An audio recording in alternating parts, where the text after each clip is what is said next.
We got elk sign just right up here, so I think if we hit up about another mile or so, we should hit some of the areas where I've... You hear that? Yeah, those are Chinese military vehicles. Hey, we gotta go. We gotta go. Come on.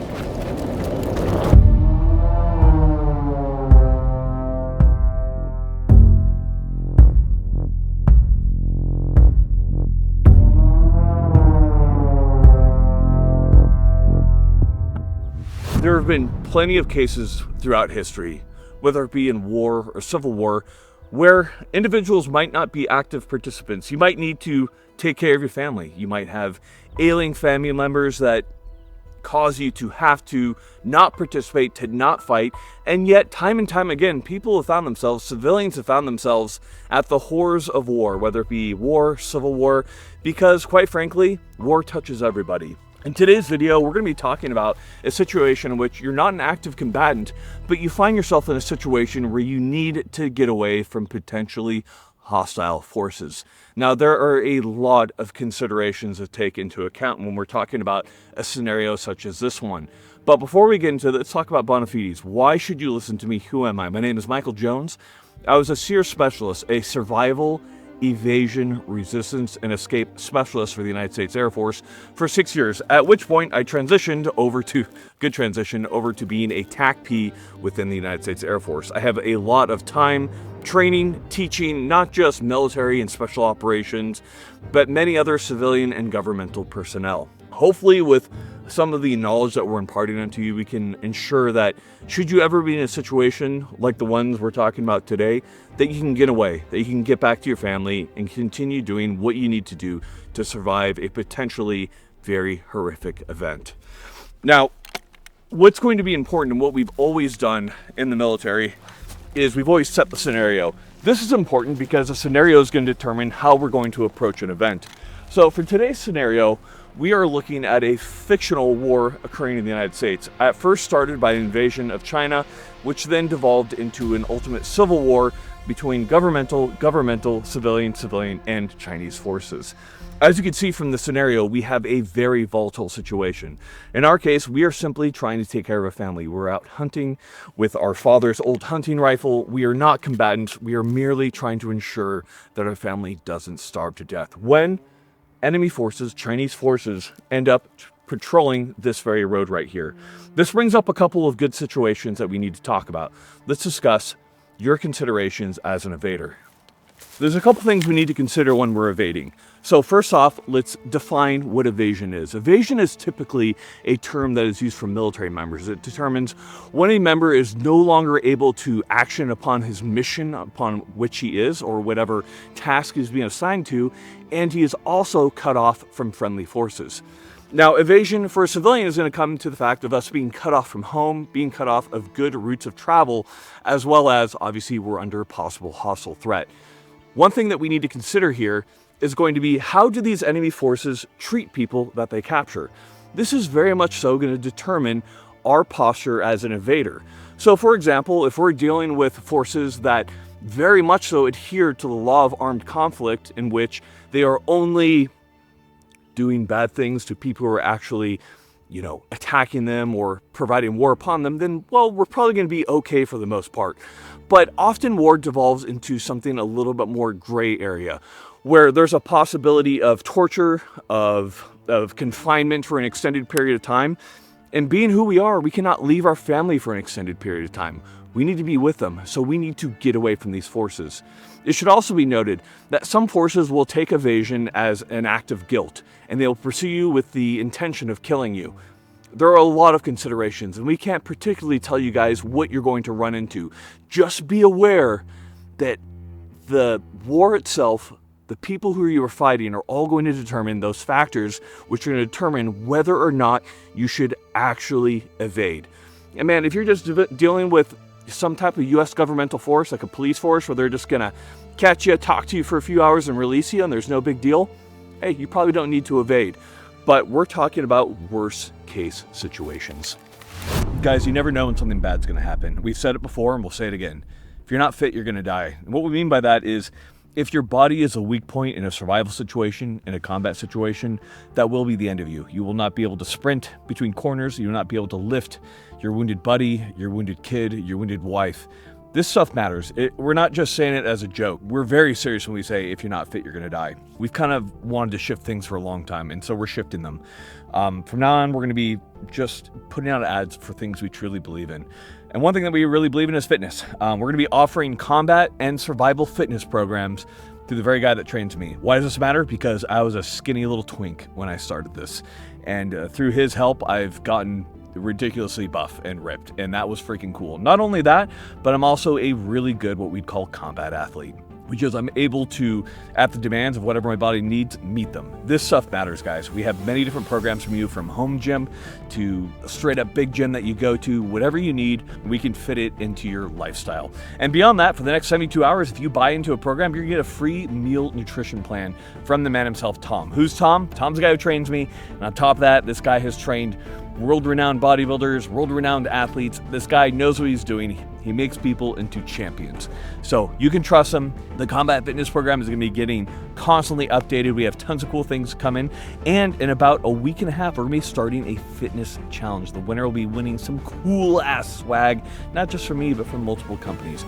Go and check them out, guys. We have a budget that's going to fit everybody. And also, Tom's the coolest guy in the world. Go check it out, guys. Link right below. So we're getting into our scenario right now. Obviously, when this all started, we were on a road.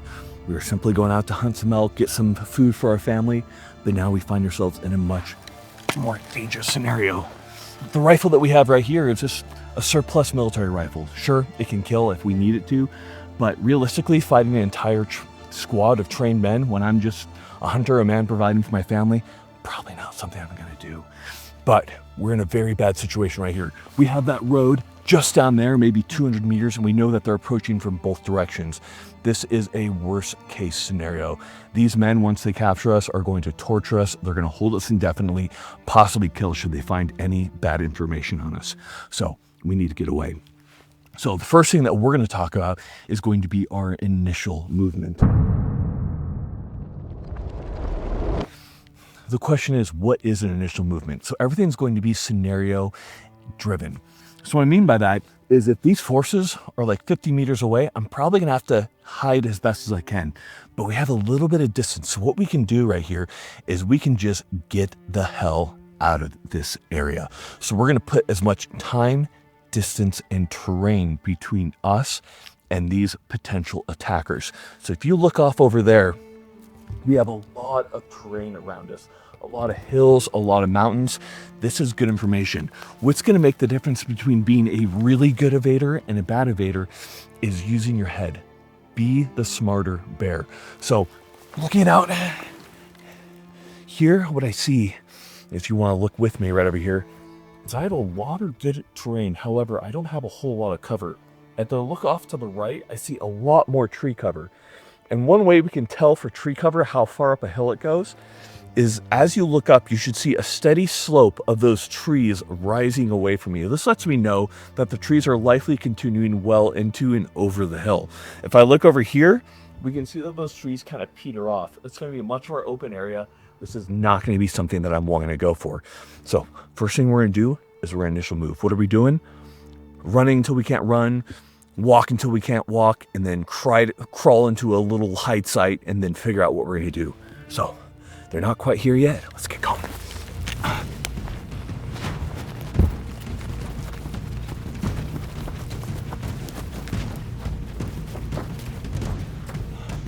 You can see right here, we're on this hill.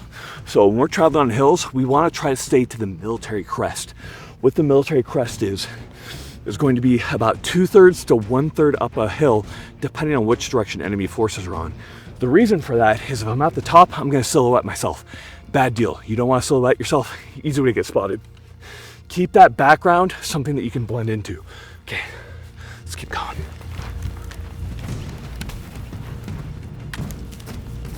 Quick note, when you're traveling uphill, to get a good foot purchase, you're going to angle your feet outwards as you go up the hill, just like this, guys.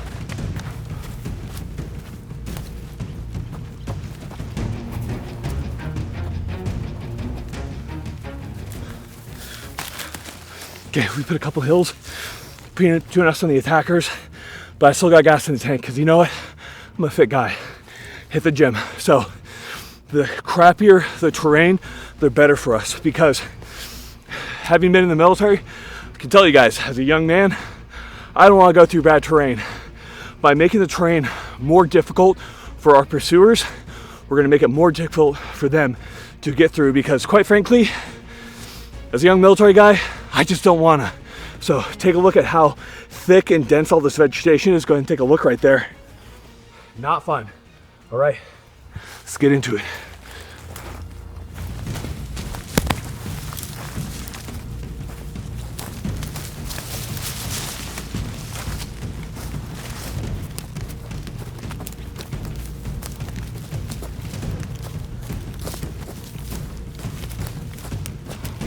We've won quite a distance at this point, but a lot of terrain. We're taking a moment. Still got more gas in the tank, but let me do a quick sills. Stop, look, listen, smell. See if I can hear them, smell them, etc. So, just quiet our breathing.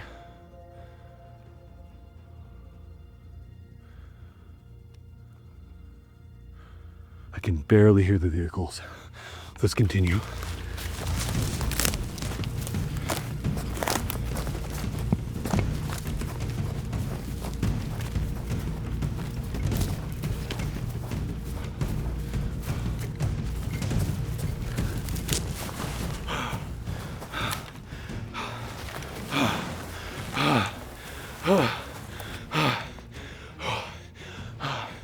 Okay, we found a small little deflate right here, and we are cooked. Sawyer, we cooked, buddy. We're cooked. Let's take a minute, get your breathing steady.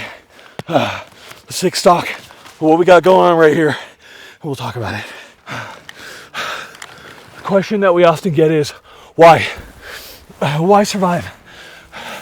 If things are so bad, they're killing civilians, people are starving to death, why not just die? It's a good question.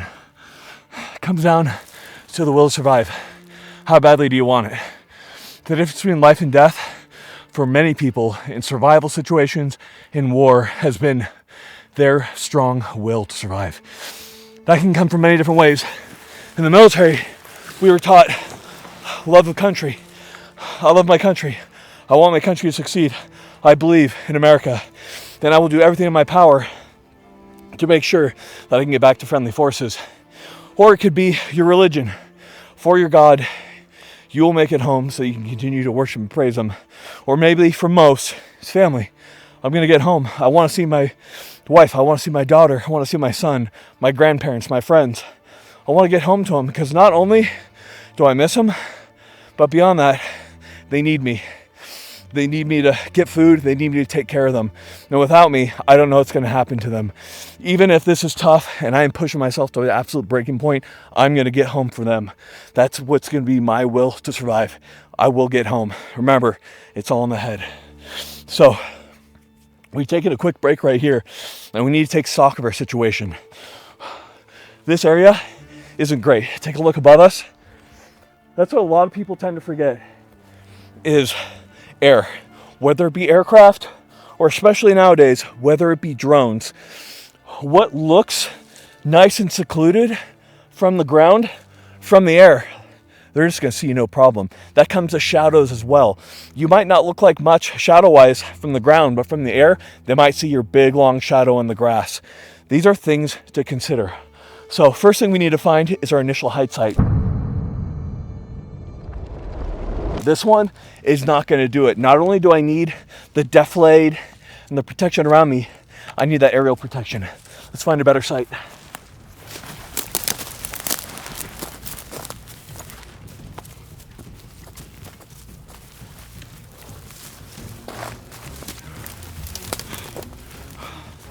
Okay, we found our initial hide site. Let's talk about what we're going to do in this very first hide site. Okay, our initial hide site. We're a good couple miles away from those enemies pursuing us. But now we need to take stock. We need to figure out what we need to do next. A lot of people ask me, how do I know when I'm no longer evading? And that's where it becomes tricky. There's no mission accomplished like in a video game. There's no, oh, we're giving up, boy, we're gonna head on back. It could last for a very long time. So the answer is gonna be until you're home safe, based on the plan that you have or the plan you come up with. So the biggest thing is gonna be, I need to make sure that I have completely lost my attackers before I head home. The last thing I wanna do is bring that heat back on my house. So it's gonna be a while. And this is problematic because I was expecting to walk about a mile, take an elk, throw it in the back of my truck, you know, maybe skin it before I get to my truck and pack in some meat and just be good. Maybe I get stopped, give them out some meat or something like that, but it was not supposed to be this. But we are where we are. First thing I'm gonna do, I'm fighting a technologically superior enemy, the Chinese. So I have my cell phone, not good. So not only am I gonna turn it off, but in addition to that, I have a Faraday bag inside my ruck right here. And that Faraday bag is gonna make sure that there's absolutely zero signal coming out of it. We're gonna do that because signals can be used to triangulate us, especially in an area where there's not that many signals, easier to spot you out. If you have a smartwatch, make sure you do that. Make sure that you're turning off anything that can give out a signal. Smartwatch, Apple Watch, iPhone, iPad, whatever starts with an I, just turn it off. Turn off anything electronic if you can. Especially GPS. A lot of GPS systems use GLONASS, which is the Russian satellite infrastructure, in which case spoofable, which means they can make it give you false coordinates as well as they can track you. Think about all that. Now, I need to take stock of my food and water really quick. Make sure I still got it. Get a little sip of water. If we can, we're gonna ration our sweat, not our water, which means that we're gonna try to keep our sweating down. Sometimes there's not much you can do during evasion. Not gonna guzzle, I'm gonna sip. This is the only water I brought with me. Just this one little sparkling, fresh French Alp avian water. In addition to that, I have one protein bar. It's not great, guys. But I have a couple other things to ensure I'm prepared. I'm still going out to the woods to hunt, guys. I'm still gonna have a hunting knife on me. I have a rifle. I have some fire starting materials. I always have my whetstone, a headlamp. I've got a sleeping bag and some jackets for warm weather. So one thing I'm gonna do right here, because I have it right here, and this is a perfect opportunity of taking advantage of what we have around us. I have this lichen, this moss, that is on the side of the tree. I'm gonna collect some of this. This can be used as an expedient way to start a fire. So if I just got it right here, well, hell yeah, nature provides. So the bigger I have, we'd often say like, get like a big old grapefruit size of this. So I'm gonna collect this as I'm going. I'm not gonna make a big deal of it right now, but if you put it in your layers to keep it, or if it's wet, you can put it between your layers and your body heat will dry it out. So I've done that. Next thing is going to be considering communication. In general, I don't recommend sending out any type of signal because it's a good way to triangulate you. So even if you have a radio that's encrypted, it could still be pretty dicey, guys. So for now, our comms are kaput. Other considerations I'm going to have are my health. Am I injured? Did I get shot? Did anything happen? We can always do a quick check of ourselves. Am I bleeding anywhere? Do a blood sweep all the way down my body, under my armpits, double checking. I don't feel injured, I feel okay, but the adrenaline can mask a lot of crazy injuries. Make sure you're doing good. Next up is gonna be food and water. Honestly, I'm pretty well rested because I was just going out hunting. So I'm feeling pretty good, but water is always gonna be a consideration. Water is gonna kill you quick, guys. 3 days without water, you're dead. But I can tell you from experience in doing dehydration exercises as a survival guy, that after about a day of no water, you're just cramping up and you can hardly move. So we definitely need to consider finding water because we're gonna be burning through it. Food, we can go a long time without, and there's a lot of plants around that we can eat.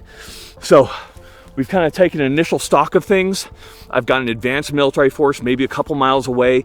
Maybe they're coming towards me because they knew I was there. Maybe they're coming for something else, but I'm gonna consider that they're simply trying to catch me. So let's go ahead. Let's ruck up, guys. Grab our stuff. Make sure you're not leaving any trash behind. Obviously, we're gonna make marks in the ground from my knees. So before we head out, if we can, I'm gonna try to naturalize this as much as possible.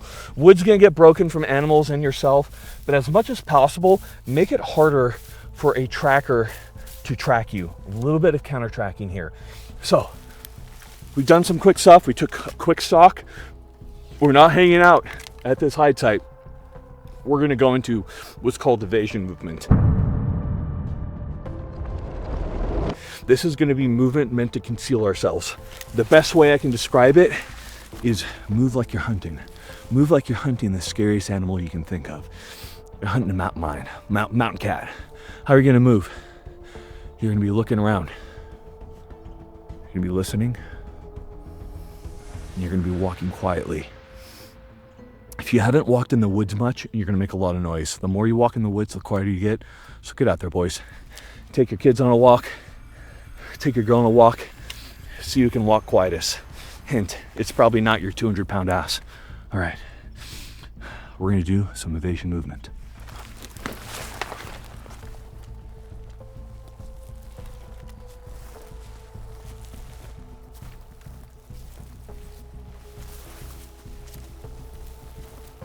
The reason we're going around these branches and not just crashing through them is obviously noise is a concern. But honestly, noise doesn't travel that far. The big thing is for a tracker. If I break that, see how it's nice and white? Break that, that's fresh break. That's good for a tracker to track me. So I'm gonna try to minimize my impact to the environment as much as I can with the considerations that we're putting down. Now, I have another problem too. I'm white and I stick out. So I can apply some initial camouflage. The nice part about sweating during initial movement is this is the perfect time to do a little bit of initial camouflage. Take this dirt, get it nice and powderized.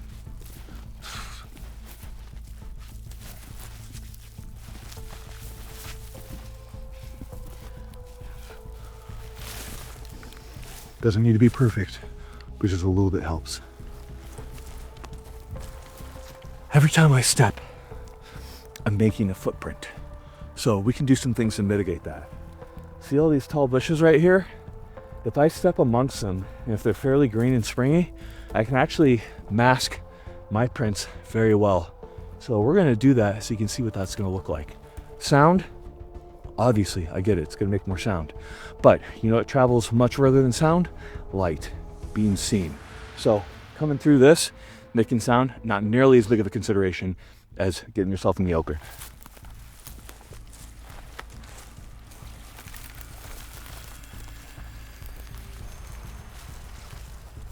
So as I'm bringing my feet through, I'm not stomping down. What I'm doing is I'm gliding my feet between the bushes to keep my impact low.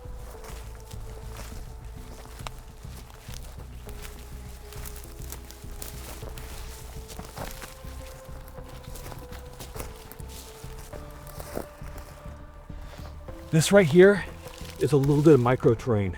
These are great for obscuring movement. These little canals, little small hills. We're gonna travel this for a second because in case they were thinking that we're heading in one direction, well, surprise fuckface, we're not.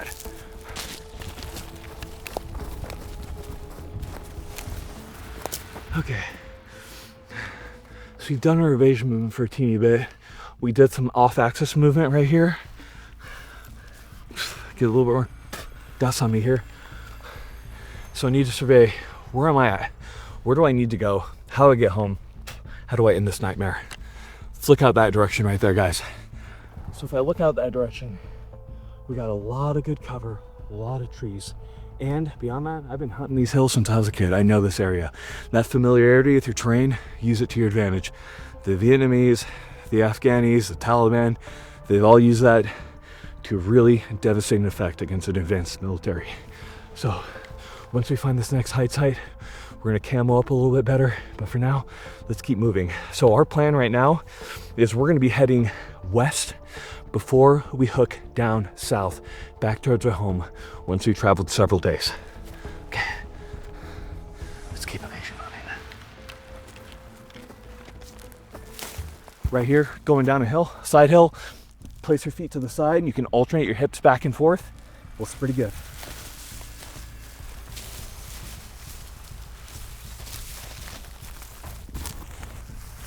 This right here, this log seems like it might make sense to step on to not create tracks, but actually a lot of these are going to be so rotting that if you step on them, you're actually going to end up creating more of a track than if you were stepping on the ground. So don't step on logs. Quick note.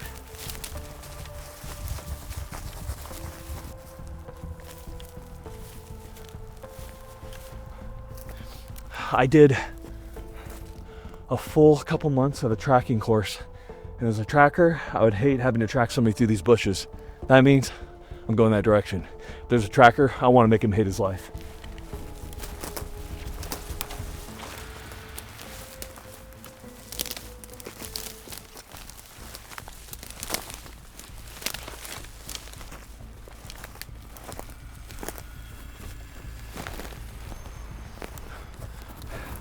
Look at it on the hillside right over there, guys. Opposite from us. You see all those big open spots?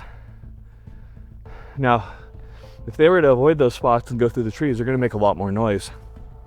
But it's going to be very difficult for me to hear that noise. But if they're walking through that open area, you can see how easy it would be to track them. That's what I mean about light travels much further than sound. I can see people for a long time. I can't hear them for a very long time.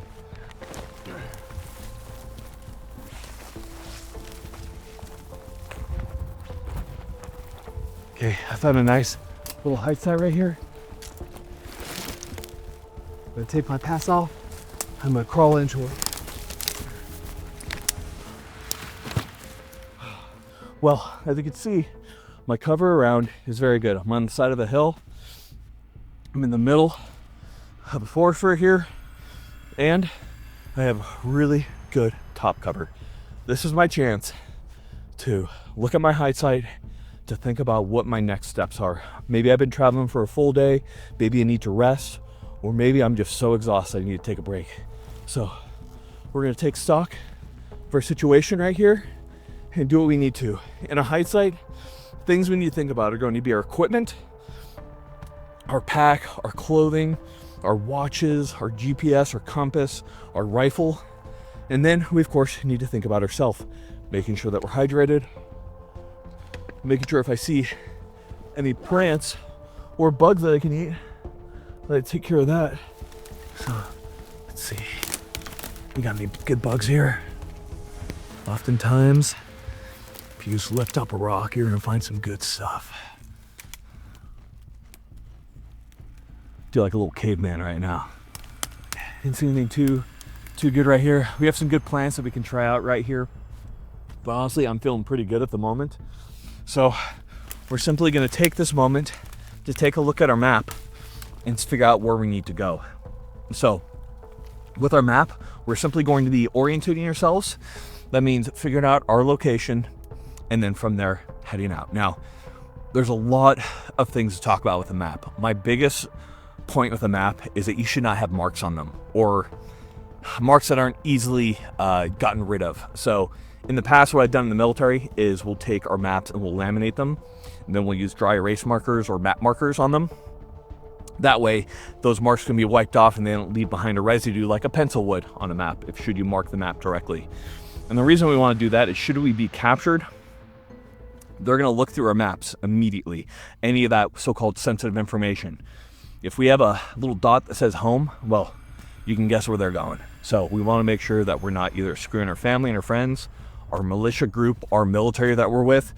So these are things to consider. Obviously, we're talking about primarily civilian considerations, but hey, things get sketchy. You never know what's going to happen. Okay, now we need to take a look at ourselves. What's shiny, what shines? Right here, I got my watch on. This is creating quite a bit of shine, and honestly, I don't need to be looking at my watch all the time right now.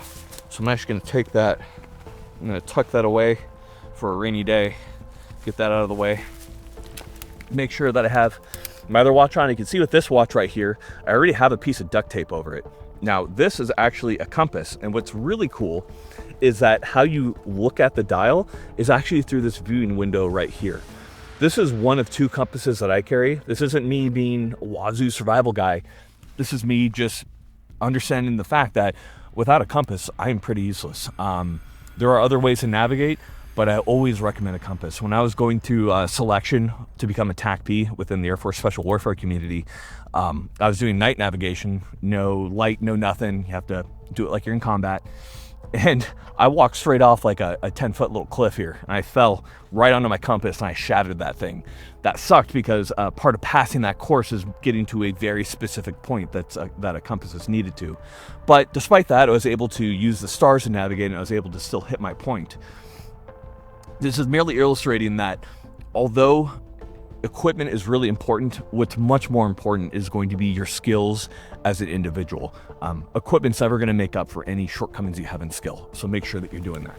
Okay, let's talk about that. Let's get some more dirt on us. Another thing that we can do as well is we can, of course, roll down our sleeves to cover more of ourselves right here. So let's go ahead and do that. I have my shirt nice and open right now.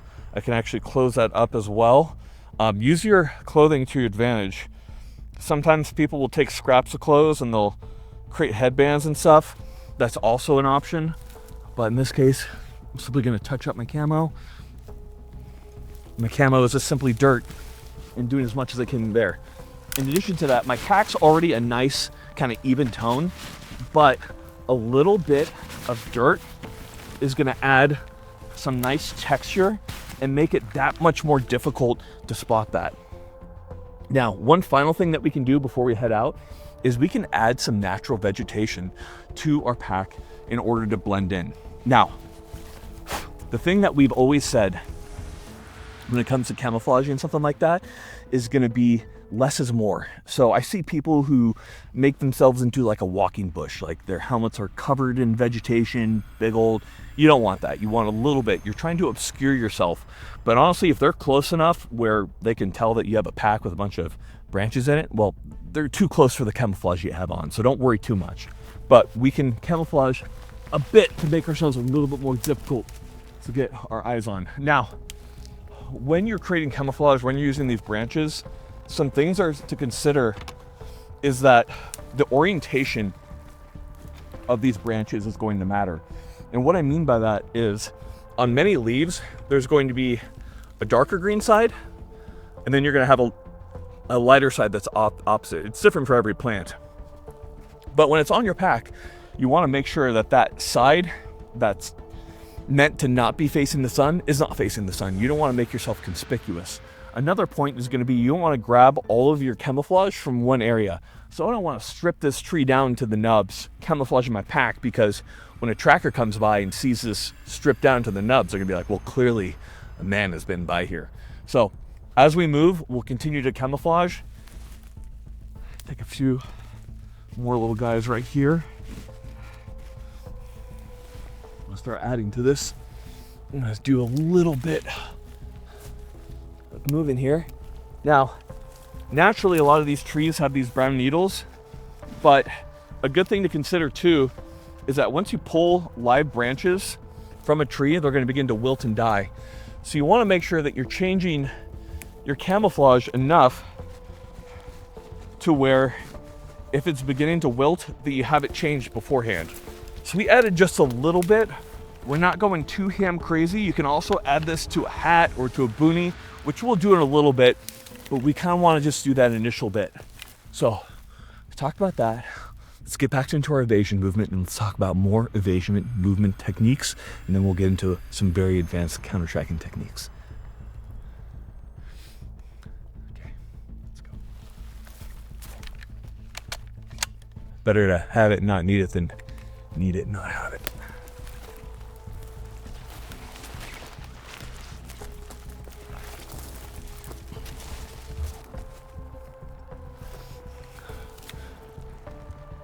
What I like to do is about every 10 to 15 paces, we're going to stop,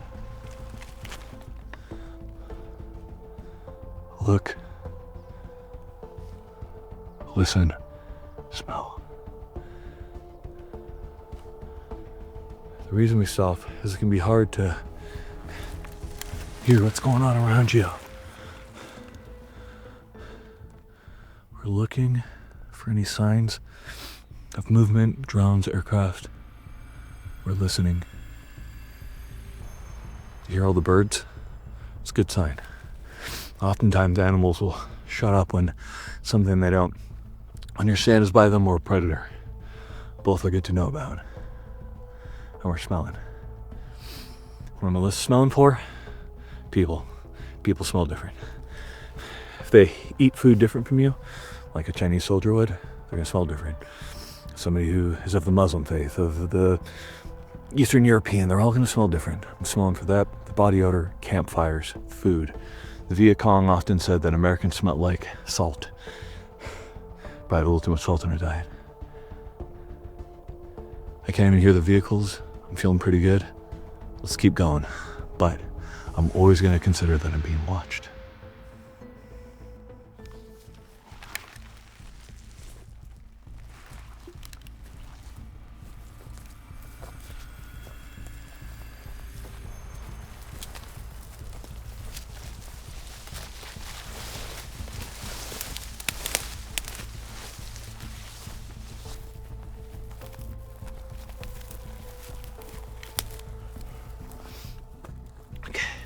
Right here, let's talk about some different movement techniques and how I'm walking, because the way that you're gonna walk when you're evading, it's not unnatural, but if you haven't walked in the woods, it might feel unnatural. Let's talk about walking techniques. Okay, talking about walking right here, guys. So the first thing we're gonna teach is a basic scout walk. This was during the French Indian Wars, huge. This was well known to both the early Americans as well to the Native Americans who lived. It's a way to kind of even out and spread out your foot movement to kill a lot of the noise that you'll get from walking on dry needles, on twigs and such. It's very simple. All I'm doing, walking fairly like normal, obviously I'm evading, like I'm hunting. When I step, I'm stepping heel outside of my heel and I'm rolling in to the front. So step out. And now we're gonna have Sawyer not move for a sec so we can hear him.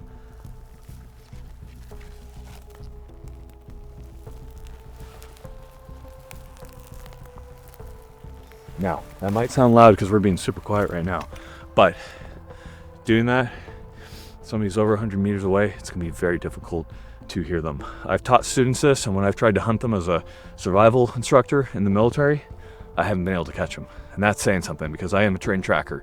That's not tooting my own horn saying that I'm amazing. I'm not. I'm just professionally instructed tracker. That being said, with these simple skills, you can make it very difficult for even a trained tracker to keep track of you. So let's continue moving. Add a couple more branches here to camouflage up our pack. Again, not taking from run tree, because we are leaving evidence of presence, and this should only be done when you're reasonably certain that you don't have somebody directly on their trail right there. Okay, you got just a little bit. That 3D texture is gonna really help break up the outline. A couple of things. Little ant in there. Oh, get out, bitch. There we go. Now, a couple other considerations here. When you're traveling, I'd like to alternate between putting the weight of my pack off my hips and my chest. Here's how that's done. Your kidney pad is going to be huge. Putting that weight up on your hips just saves you, but over time, that's going to get very painful. So what you do is use your chest strap, tighten that guy up. That's going to put a lot more of the weight up on your shoulder straps, give your hips a rest. What I end up doing is alternating between the two, between loosening my straps as much as possible, my hips, to tighten them up, to loosen them. And it might seem like a little whiny move, but honestly, over time, over days, weeks, months, those sores that you can develop from too much pressure really suck, guys. So make sure you take care of yourselves.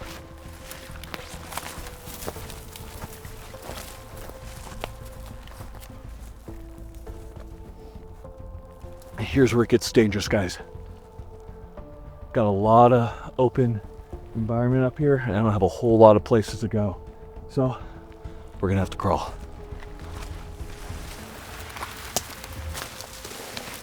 There's a lot of different ways to crawl, guys. It sounds stupid.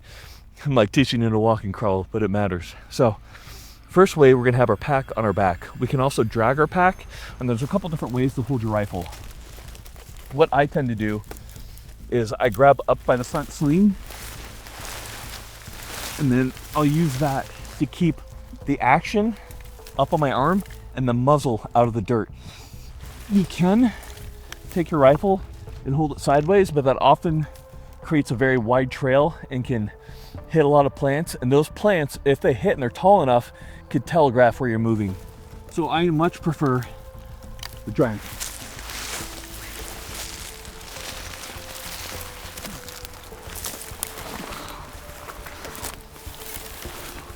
Down. We got a vehicle coming down the road. The easiest thing that's going to give you away is going to be movement. We can hear somebody that is that close. We're going to stop moving.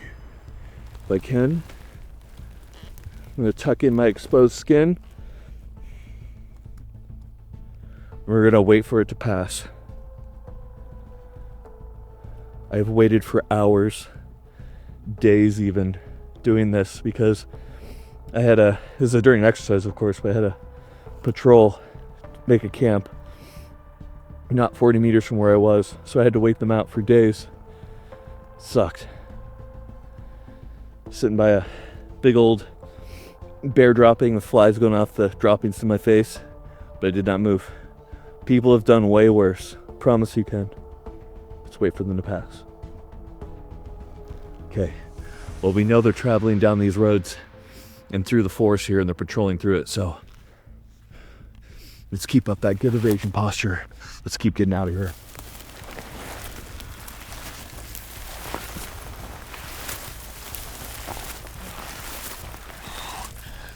A lot of people will say, hey, after I hear them, shouldn't I do that initial movement, like get out of dodge? You can, but in the case where they already don't know where I am, I'm going to stay nice, low, and quiet, not make any sudden movements because they might be trying to spook me out of the woods. So we're going to play this smart. We're going to outweight them, outlast them, because I will stay out here for months if I have to protect my family. Okay, once we're to an area of better concealment, we're going to do the evolution of man. Slowly stand up. Plane. I don't know if it's military or not, but I'm going to do the same thing. I'm going to try to get overhead cover, and I'm not going to move. Movement's going to give me away. If I hear the engine revving, you hear a change in pitch as it turns, I'd know I've possibly been spotted, and then I need to initial move. Oh, they're low. They're turning. Go!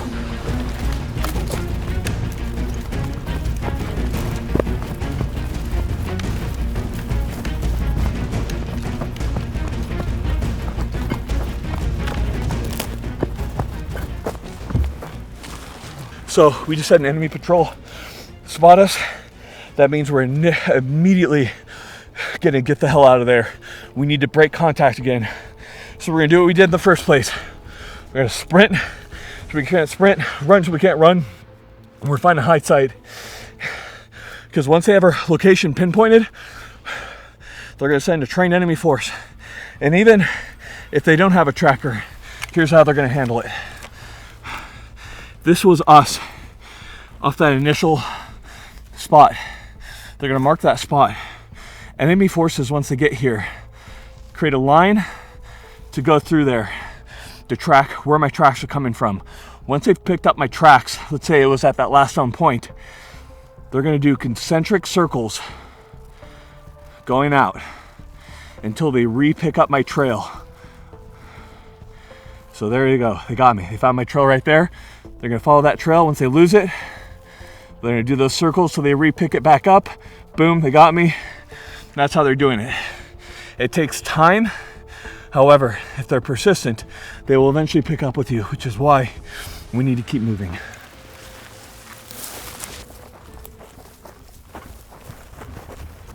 Okay, not the best. we just ran into a road and we just popped out right next to it. So we have some cover and concealment, but you can see it right down there. It wasn't marked on the map. That's how it goes, guys. So if we can, we want to cross at the bend in the road. Now here's a reason for that. Take a look down here. The reason we want that bend is because of line of sight.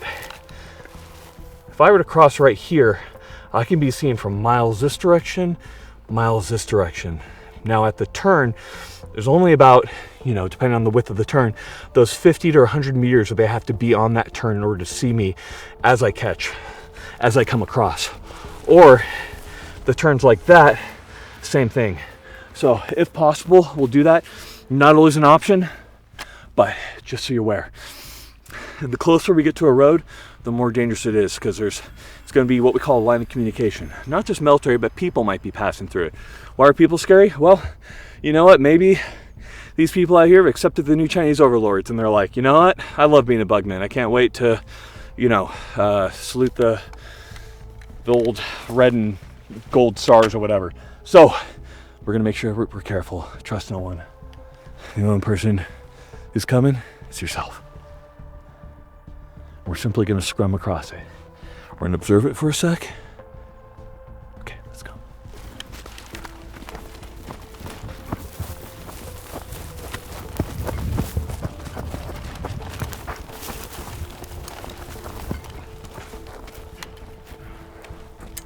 We've gone across the road. We've done an initial movement off of it, gotten some 200 meters off. We're going to continue to our evasion movement because we've now done a lot of space. Try to find a good height site and consider what we need to do next, because we have been spotted heading west. Okay, let's go.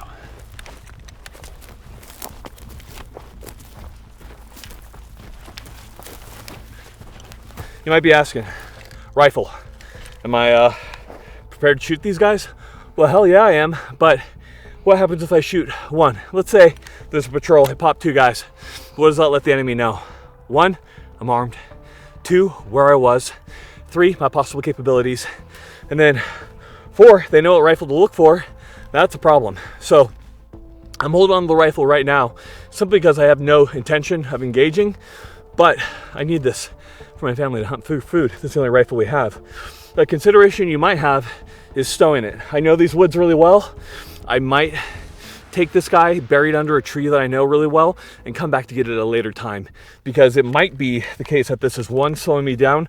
2, this might cause more of a problem if I'm captured holding it. So different considerations.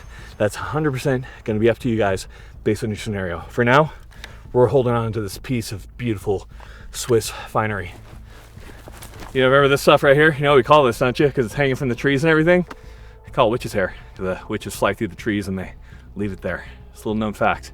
Witch's hair is flammable. Food is wherever you find it.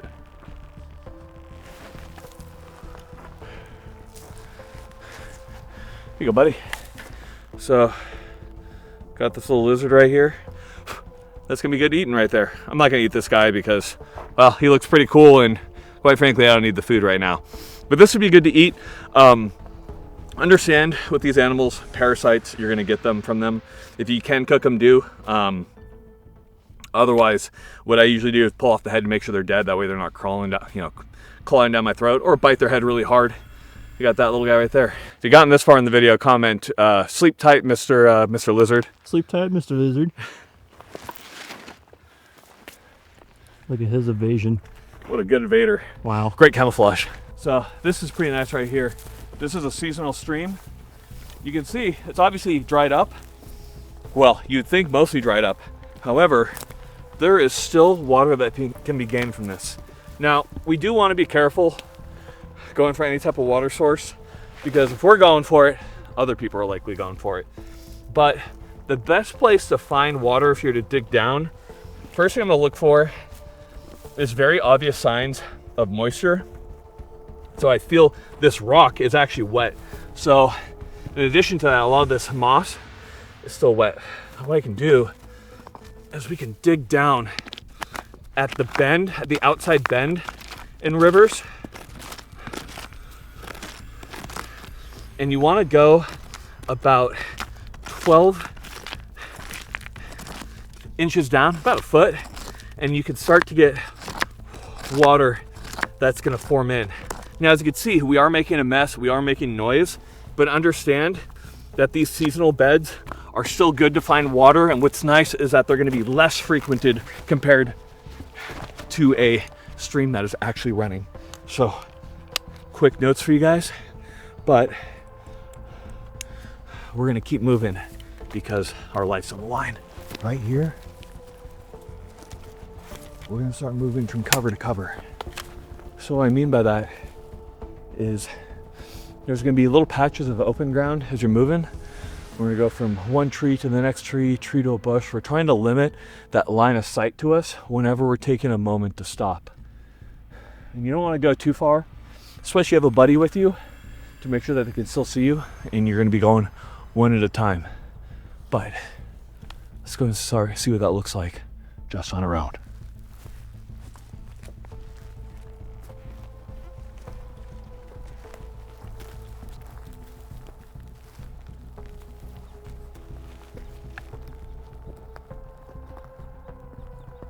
This is what we call high threat evasion movement. You hear that?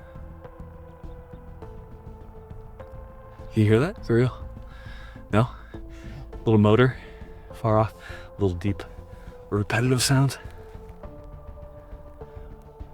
Some dirt bikers out here. We're gonna continue now. Wouldn't it be fun for them to run into Grand Thumb?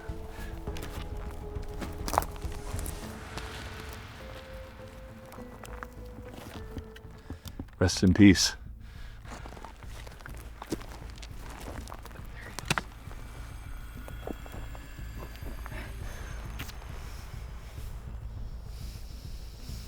You know, ants taste like, kind of like lemon drops a little bit. They have a little bit of that acid in them. They're not too bad. Ooh, another one. To my back.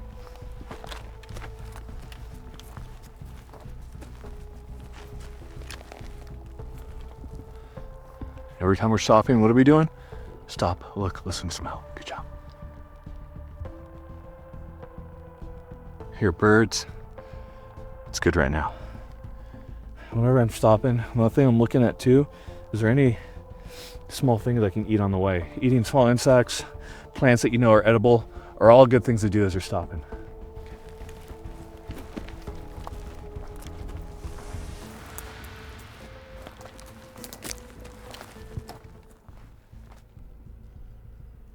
You hear it now? Yeah. Point towards it.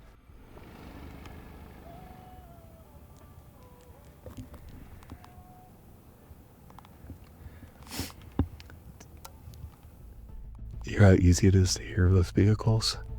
How far do you think he is? 50 yards. About 100. Evasion. There's nothing like evading people who are just unaware that you're evading. It's part of the fun of going state and federal land. Let's continue. So we're doing a little bit of an academic halt right here to talk about movement. So the question is, like, how do you determine cardinal directions?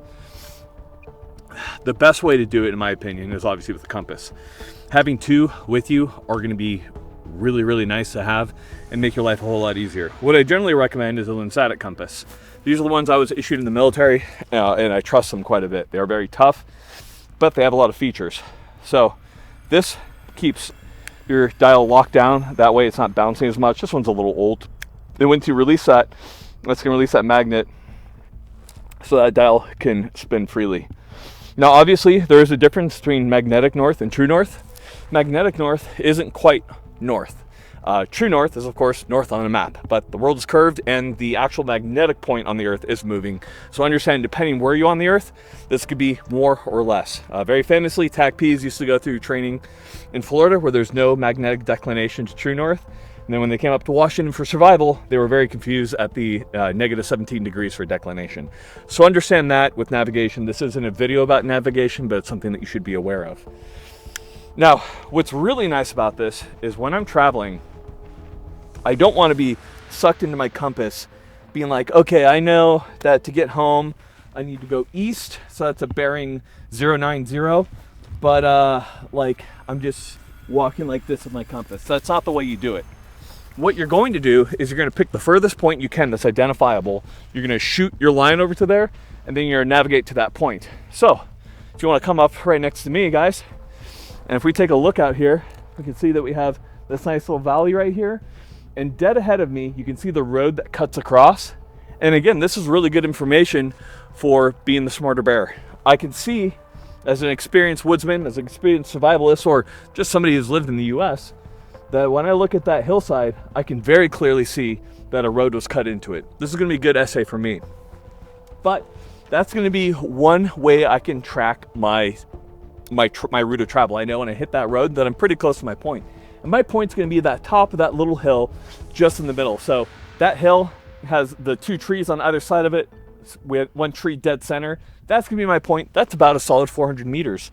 That's going to make my navigation way easier. I can put away my compass, and I know I just need to get to that point, and I know that's on my line of travel. This also allows you to travel off axis. So for example, if there's a house down there, if there's something I don't want to go near, I can simply do a dog leg around that. So I can travel due, let's say, south, then I can go west, and then I can go north back to hit my point. So as you get better at navigation, rather than just shooting straight points and walking on that line, it's the quickest way, but often it's not the smartest. There are easier routes of travel. There are better routes for evasion travel. Just as a quick note, this isn't navigation, a navigation video, which we will do soon, but you should have those small principles of navigation baked into your head. Now, with all that being said, we're going to continue to head east, and let's talk about some advanced counter tracking. This really soft earth right here is really screwing me. As I walk, I'm leaving very clear boot prints. No matter how soft I walk, I still weigh 200 plus pounds, guys. I'm going to leave an indent no matter what I do. And the soles of my heel, the soles on my boots are going to be very, very obvious to somebody, let's say a foreign military force, that are pretty much all wearing the same type of boot soles that are going to be imprinting on the ground. Mine are going to be very different. That's going to be a way to track me. So let's talk about some different ways to get around that. Okay, so something that you should always have on yourself is going to be some type of line. This is 550 cord. I usually like to have like a line kit on me, even just going hunting or just going around.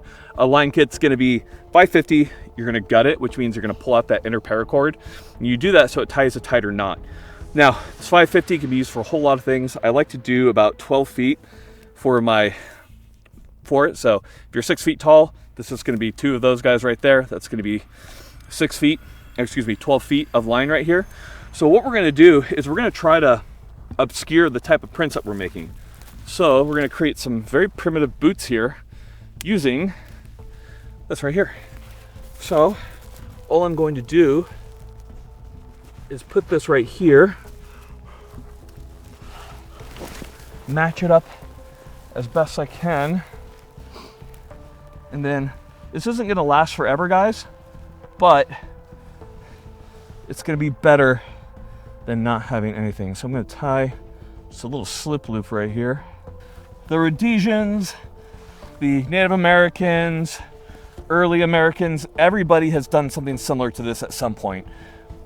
The Rhodesians very famously had shoes that made them look like they were like gazelle or deer or something. Native Americans have done things where the shoes are faced the opposite way, so it looked like they were walking backwards. There's a whole lot of ways to do it. It doesn't matter how precisely you do it. All that matters is that you have something that's going to create some amount of standoff distance versus the ground. You're still going to make a print, but the print is going to be different from what your individuals are typically used to, which is going to delay them and allow you to get away a little bit better, or perhaps confuse them. Again, with any of this stuff, guys, the point isn't to make yourself completely invisible, but the point is to delay and deny their ability to find you as easy. There you go. Let's go ahead and see how these look now as we're walking.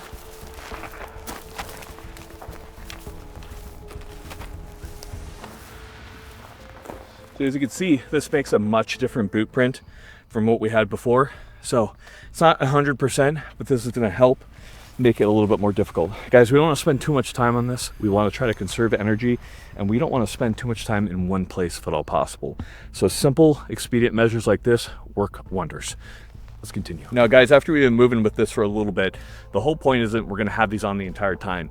Rather, we're obscuring a couple hundred meters of travel to make it so they have to try that much harder. So once you're at a point where you're ready, you're gonna go ahead and take those off, restow the lines, and take any of that vegetation that you had that you were stepping on, hide it somewhere, bury it. Our pieces from our shoe right there. We got our lines tucked away. That little guy, tuck that away.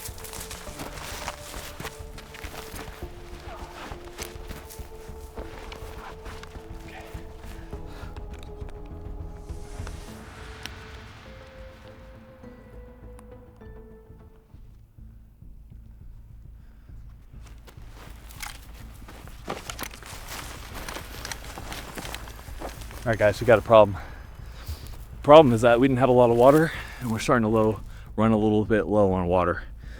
I know I can't last that long, so I need to find water. Now there's a couple different ways. Obviously we can dig down in those seasonal creek beds. If it's earlier in the morning, we can often get dew. So all we're gonna do is take our socks and tie them around our ankles. I'll show you how that works, guys. So you should always have extra socks. Merino wool is what you should get. What you can do is you can take these socks, tie them around your ankles, and then what's gonna happen is as I walk through the plants and the grass early in the morning, it's gonna take that dew and it's gonna absorb them into the socks. You can see how this is going through the grass. And after maybe 20, 30 steps, you're gonna take that wet sock, simply wring it right into your mouth. Obviously it's dry as a bone out here right now, but this works really well, and it's a good way to get water where you don't have to go to the source. You can also do that for a couple hundred meters and you can fill your water bottle up. Is it the most tasty water? No, but just take a little iodine, toss it in there, and you'll be good to go. Or if you don't have iodine, suck it up. Waterborne illnesses suck, but what sucks more is being tortured to death and then they find out where your family is and then they saw their heads off on TV. All right, let's keep moving, guys. Another counter-tracking net is going to be a J-hook. I've talked about it before, but this is a really good example. So right here we have this really nice area to travel down. As a military member, somebody in a squad, I know I'm going to use this. This also provides a really good ambush point or a really good point to lose my people who are tracking me. So with a J-hook, all I'm doing is I'm traveling in a straight line, and once I found a good hide site that's about 100, 200 meters off that course of travel, I'm going to hook towards it in between 200 to a mile of loop, and then hit there at that nice hide site. That way, if they're tracking me, they're going to be tracking my steps, and they're going to walk right past my hide site, following my trail before they realize that I've J-hooked. In that time, that's going to allow me to get away. That's how you want the J-hook to be really large, like a mile. That way you have a good mile to get away at that point. But if I were to do it, I'd 100% be J-hooking up to the top of the hill right over there, if you want to go point the camera right up there. Or at the top of this hill if it's much shorter, if I don't have a whole lot of space to travel. But let's go get some water. So drainage pipes are always a good option. Scary enough, it's actually not too hard to fit into them. The issue can be with the fact that they're an obvious hide site. So if we have a drainage pipe right here where we're pretty far back, maybe it's not as accessible, not as easily seen, these are a good place to possibly hide or to travel under a road, because these culverts are often going underneath the road. So if you don't want to come up over the top and expose yourself, you can get down into these. So the way we're going to do this is, you might look at yourself and say, well, I'm a pretty big guy, Mike, I don't think I can do it. Guaranteed you can. First thing you want to do is on really small ones, you're going to take your arms, put them above your head, that's going to collapse your rib cage, make you a little bit smaller. And we can also do is take your gun in your pack, put them up in front of you. That's also going to push all those spider webs out of the way. Take your gun, on your chest, your arms up, and then get yourself into there. So, works really well, and fuck my life, let's go.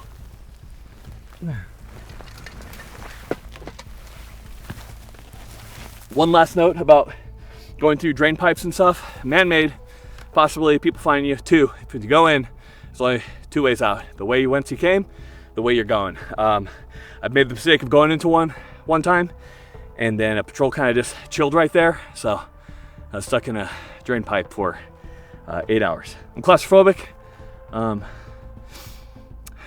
Wasn't fun.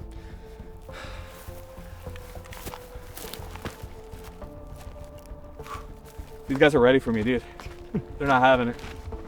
With grasshoppers, they're good eating, guys. Obviously, academic situation talking about these, but pull off the head, pull off all the legs, juicy little morsel, eat them. If they're smaller than your thumb, generally they're okay. You might still get some parasites, but there's a less likelihood. If they're bigger than your thumb, cook them if you can. Survival, oftentimes you can't. Am I gonna get parasites? Are you gonna get parasites? Yeah, but you're not gonna die. You see this right here? You can tell from this that trees are a native to this area. We got a little seasonal pool of water right here. So we're gonna go down to it. And then we'll talk about when we find larger water sources. Something like this, I don't mind just dropping pack and getting down to it.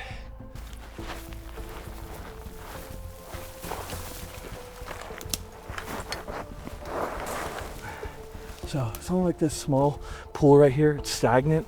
There's gonna be a much higher likelihood of you getting some type of waterborne illness for it. So here's my recommendations. You can drink this if you're prepared. So that is, you have a life straw on you, which is a straw that acts as a filter. If you have iodine on you, you can easily take this and put it in your water bottle. But otherwise, I would definitely stay away. On moving streams, I really like that are moving really nicely. I really don't have any problem drinking directly from it or scoop it into my hands. But when it's stagnant, make sure that you're careful, guys. Now, here's one really cool trick I learned when I was in Haiti. So these bottles that are PET, and you're gonna know they're PET based off of color and feel. So see this bottle, nice and clear. I can read text through it if I have to, and when I squeeze it, it crushes. That means it's a PET bottle. So with here, what I can do with that, it's that plastic, is I can fill this water so long as when I fill it, the water is clear enough that I could read a newspaper through it. That means that water is pure enough to use what's called the SODIS method, which is a solar disinfection method. So if the water is really turbid, there's tons of dirt and stuff in there, what you can do is you can filter the water through like a t-shirt or something like that, a handkerchief. Once you have it in there, you're gonna place this in something reflective. So white sand, bright sand, a metal roof, and you get it 6 hours in direct sunlight and it will purify that water. It's a very simple method of purification. You get microplastics in your bottles, but let's be honest, we already have that already. Now, if it's cloudy, it's gonna take about 2 days. And if you're not really having good direct sunlight, it's not really a viable method. But otherwise, right bottle, right place, right amount of sunlight, this will be purified in 6 hours. That is something that is very helpful to you. So even if you don't have a filter, there are different ways. Obviously, iodine, great, boiling, best. And if you're at higher elevations, boil that water for a lot longer. Because remember, boiling is when the atmospheric pressure of the oxygen and the water matches the atmosphere, which allows it to boil off. Because the atmosphere is thinner at higher elevations, water boils at a lower temperature, which means you need to get it hotter, because it's not boiling that kills bacteria, it is the temperature of the water that kills bacteria. Okay, let's keep moving. I feel like I'm doing a DayZ LARP. So at this point, we've done a lot of evasion. We're pretty far away and we're feeling pretty exhausted. The big thing is you need to rest and sleep as often as you can to keep yourself in good condition. You'd be surprised at how quickly you're gonna wear down as a sole evader trying to get away from an enemy. So we have a good hide site up here that we've located as we've been traveling towards it. Now, with a good hide site, guys, you don't wanna go directly into it. we're gonna come around it and circle back into it. That's just in case somebody's following our tracks, just like the J-hook, not as big. Obviously, if you can do it as big, if you got the energy to, but otherwise we just wanna do a small J-hook into it. So we've been coming from this direction, we walk past it, now we're gonna hook back into it. All right, let's go.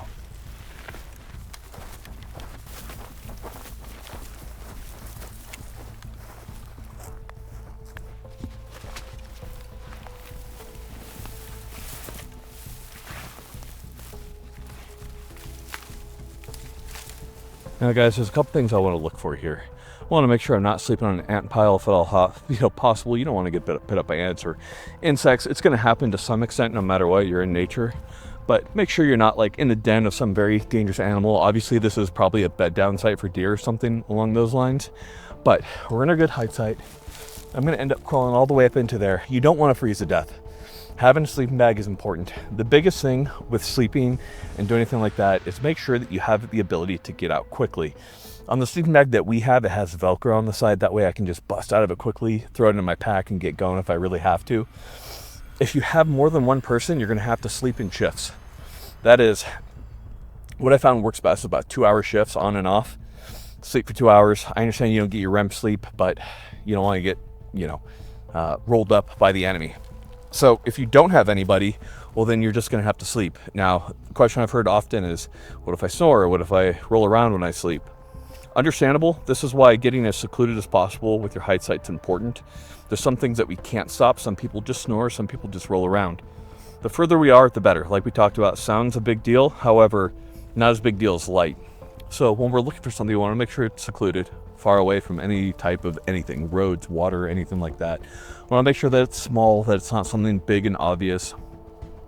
People have been rolled up in the desert when they tried to sleep in the wind drain pipe that was in the vastness of the Sahara. Don't do that. Don't find something that's super obvious. Right here, there's so many thickets like this, it's going to take them years to search all of them. So this isn't such a bad spot at all. In addition, you want to make sure that your shelter is irregular. So by irregular, we mean that if you put up a tarp or something, you don't want it to look nice and pitch and tightness like a tent. You want it to look irregular so it blends up the background. And that's going to go into blending the background. So when we talk about blending the background, we mean using shadows to your advantage. So being in shadow is helpful and not letting those shadows highlight you. Understand that the sun moves as well. So as the sun moves, think about how those shadows are going to move on you, possibly make what was a good height site a bad height site. So that's something to think about. In addition to that, the biggest thing, guys, is that if this area is so shitty to get into that even you had a tough time getting into it, you're probably going to be pretty good. If you can, having a good escape route is going to be important. Having 2 escape routes is my usual go-to. So that is what we have right here. So we're going to take our time right here. It's getting later in the day. We're going to go ahead, we're going to sleep, and then we're going to continue traveling early dawn. Now the question from here is, what about a fire? Generally, guys, you can make an evasion fire. There are ways to do it, but due to the proliferation of thermal optics, night vision, etc., especially from the air, I don't recommend it. So eat your food cold. If you're getting cold, use your layers. Try to move around, flex your body, get yourself warmed up if at all possible. In more extreme environments, you might have to have a fire. Just understand that even a cigarette lit is visible for well over 5 to 9 miles, depending on the terrain conditions. And with thermal, forget about it. You're getting spotted by a fire from a very far way away. We, of course, have to talk about drones. We have a whole video about evading drones, guys, which I would recommend that you watch. But with drones, the general thing to know is that there's nothing special about a drone and about thermal vision. It's not some Eye of Sauron where you can see Frodo in the ring from forever. It has to have a direct line of sight on you. So by talking and adhering to the evasion principles that we've talking about today, which is staying in thick areas, keeping that overhead and the side nice and thick around you, this is going to make it very difficult. Even within Ukraine right now and current fighting that's going on there, it's very difficult for a drone pilot to fly through a thick density of trees, because it creates a lot of obstacles for those drones. And if they're overhead, they're not going to have that direct line of sight.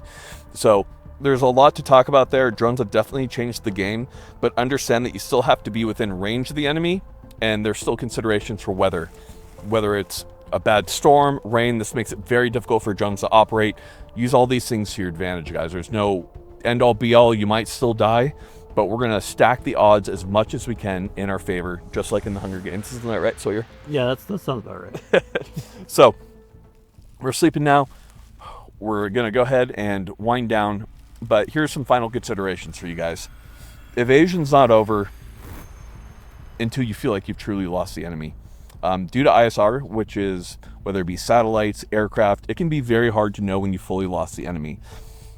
I would definitely be going for at least a week of no sign of the enemy before I was even considering heading back home, especially in a situation like the one we talked about. Your scenario is going to dictate how long you're going to stay out, but understand if there's not a friendly force to go back to, if it's just your family, if you're just a civilian and you're on your own, like what we're talking about today, you really don't have a big, strong army to get back to be repatriated to your people.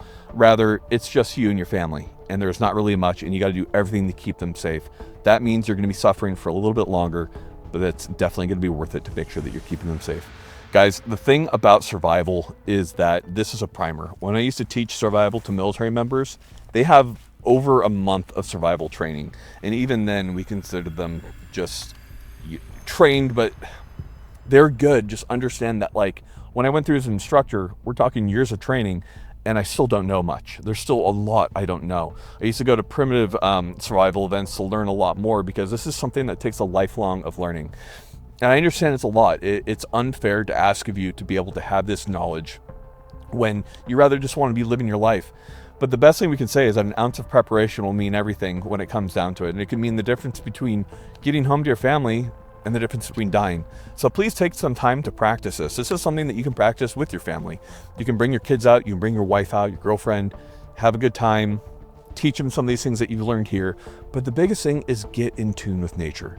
The more time you spend in nature, the better you're going to get in moving through it and recognizing when things don't feel right. Nothing against Sawyer. I heard a vehicle from way further away than he did. So it's just from my time in the woods, I know what doesn't sound right. So get out there, practice. I feel like I just shit on you, Sawyer. That's my bad, dude. Sorry, Just get out there and practice, guys. This stuff matters. This is definitely a passion of mine. Thank you for watching, guys. Now, we've got nothing else for you other than to say that there are few things in life that are greater than spending time in nature. So if there's one thing I can say, it's that get out there and enjoy some of this time out here. Even doing the survival training, we're just having a good time, aren't we? Yeah. Oh, I'm getting a nice PT into for today. Fresh air, feeling good. It's always a good time. Go and touch the earth, ground yourself, feel better, because in an increasingly technological world, we're getting farther away from the things that bring us ultimate peace. Ladies and gentlemen, thank you so much for watching. Tons more survival stuff coming for you. We got nothing else for you.